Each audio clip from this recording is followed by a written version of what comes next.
听说皮市港里开这一盘砂锅馄饨店，水得了米满脱脱，今朝半夜去尝尝，水得了一袋子。那个才是做馄饨的娘。对，切头一呢，荷兰头、香椿头、鲜熟头、菜头、菊花呢、小菜头、鹅头、鸡翅头，22块的6只一砂锅。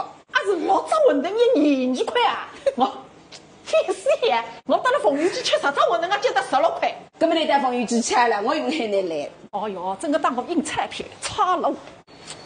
不过想想吧，一场大个门面谁开2只馄饨，月人3年也分关门，总归有那个道理。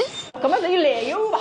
你到个馄饨用啥物事点汤个家？自来水，啊是都非用干汤噶。馄饨本身鲜，用不着汤来吹，烧个烂麻鸡了、后腿了、螺丝壳了，侪是一出戏。现在叫那个馄饨来着，烧点红结粉更好吃啊！现在叫味道呢哈，灵感高的也灵感。你过来看，现在开个嫩的，里头三葱侪是一根根干的，一份高的，一份好，牛汁牛味。有点来那个，怪不得那个白开刷水的。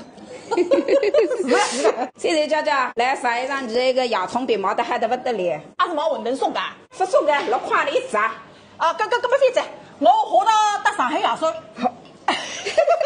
你亚叔也到亚叔来吃的。只要么退休工资3000了，哎呀，那个人来毛单个啦。